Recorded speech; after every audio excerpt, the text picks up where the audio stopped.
green light burns at the end of Daisy's dock, a beacon that transforms hope into heartbreak with each passing night. In the darkness of West Egg, Jay Gatsby stretches his arms towards something he can never touch, never possess, never truly understand. So we beat on, boats against the current, borne back ceaselessly into the past. This is the ache of America itself, the promise that shimmers just beyond reach, the dream that devours its dreamers. F. Scott Fitzgerald captures not just one man's obsession, but an entire nation's fevered pursuit of something that was never meant to be caught. The year is 1925, and the country pulses with jazz rhythms and bootleg gin. Prohibition has turned every speakeasy into a cathedral of rebellion, every party into a defiant prayer. The air tastes of possibility and poison, sweet smoke and bitter truth. In this moment between wars, between innocence and experience, Fitzgerald sits at his typewriter in Great Neck, Long Island. His fingers dance across keys like a pianist composing a funeral dirge for the American dream. Each sentence bleeds with personal knowledge. He knows these people, has lived among them, loved them, been destroyed by them. The glittering parties, the careless wealth, the hollow laughter that echoes through empty mansions. His own marriage to Zelda mirrors the destructive beauty he writes about with such precision. The green light becomes more than symbol, it becomes sacrament. Every night, Gatsby performs his ritual of reaching, stretching, believing. The colour green pulses through the narrative like a heartbeat, promising growth, money, envy, and the sickness of hope deferred. Daisy Buchanan floats through these pages like a ghost made of silk and disappointment. Her voice carries the weight of all the promises America has broken, all the dreams that curdle in the summer heat. She is both victim and destroyer, innocent and corrupt. The car becomes a bullet, silver and deadly, racing through the valley of ashes where dreams go to die. In this wasteland between desire and reality, between East and West Egg, the collision of classes creates casualties measured not in bodies but in souls. Nick Carraway watches from the margins, our moral compass spinning wildly in the magnetic field of wealth and want. He narrates with the voice of someone who has seen paradise and recognized it as purgatory. His Midwestern sensibilities clash against Eastern excess. The eyes of Doctor T.J. Eckleburg stare down from their billboard throne, witnessing everything and seeing nothing.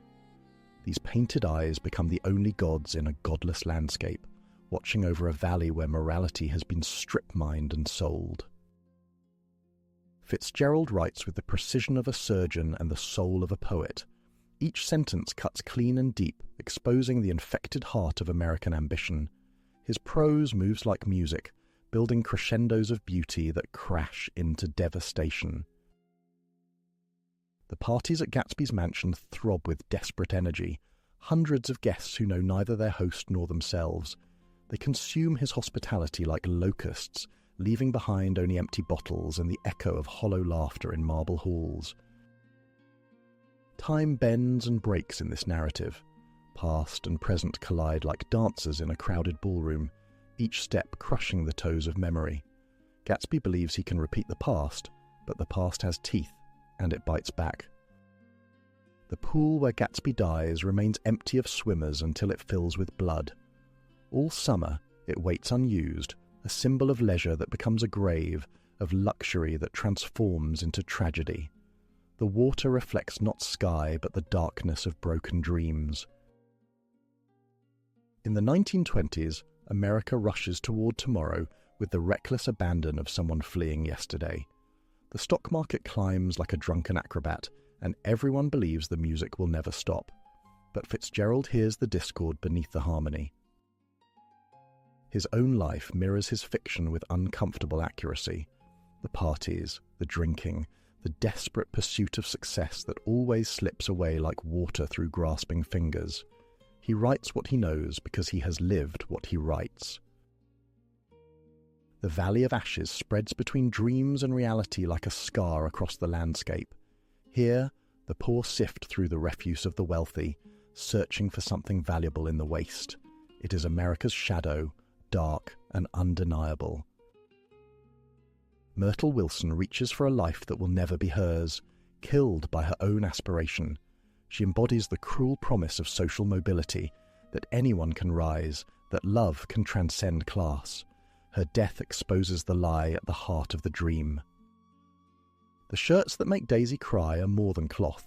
They are promises made manifest, dreams given texture and colour. She weeps not for their beauty, but for all the beautiful things that cannot save her from the prison of her own choices. Gatsby's smile carries the weight of infinite possibility and infinite sadness. It promises everything and delivers nothing, like America itself. In that smile, we see the face of a nation that has forgotten the difference between wanting and needing.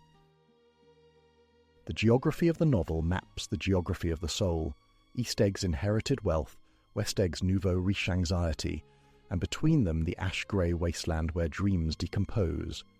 Each location pulses with its own distinct moral atmosphere.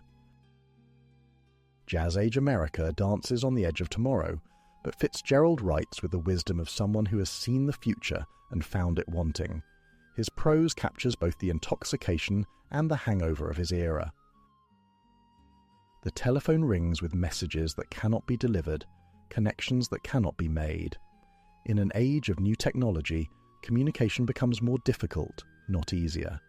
The wires carry voices but not understanding, words but not meaning.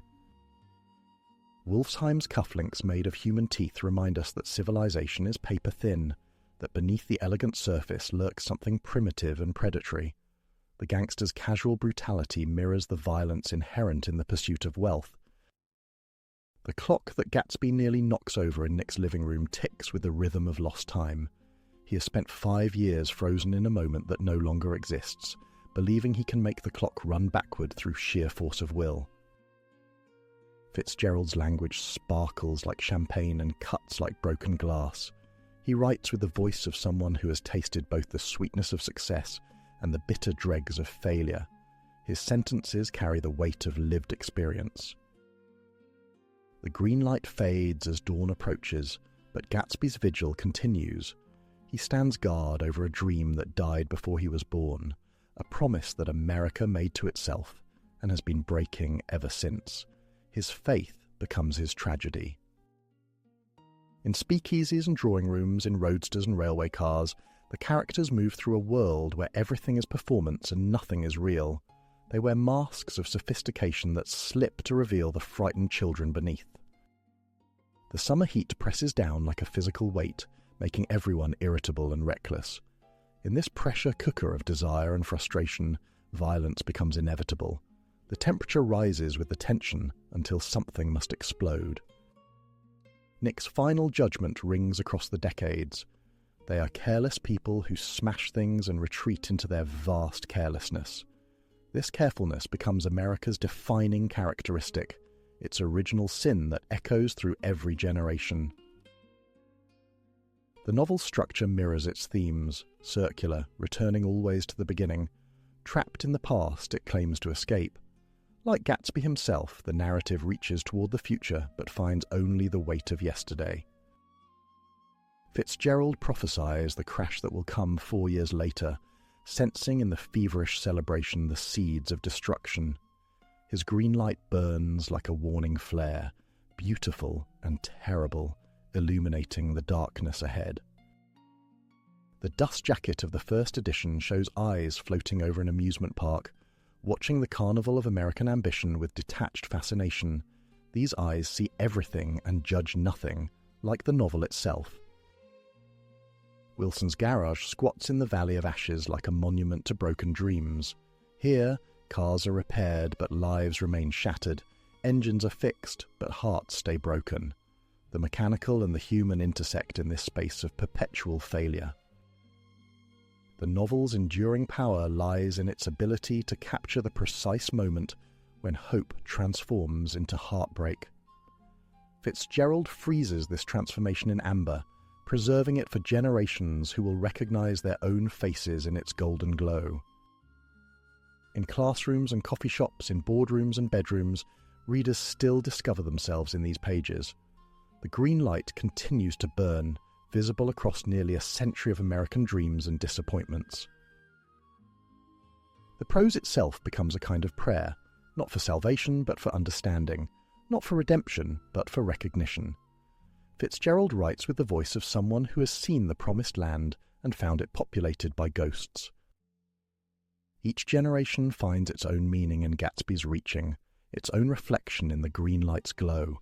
The novel adapts and endures, speaking to new audiences about old truths that never lose their power to wound. The final pages ring with the authority of prophecy fulfilled. Fitzgerald's vision of America as a place where dreams go to die has proven heartbreakingly accurate, his green light a beacon that still guides ships toward the rocks. We close the book, but the light continues to burn, somewhere in the distance, calling to each new generation of dreamers. They will reach for it as Gatsby reached, believing this time will be different. This time the dream will not break their hearts. And perhaps that is the most American thing of all, to keep reaching toward that light, knowing it will forever remain just beyond our grasp, believing despite all evidence that tomorrow will bring us closer to the green light that burns, eternal and elusive, at the end of our collective dock.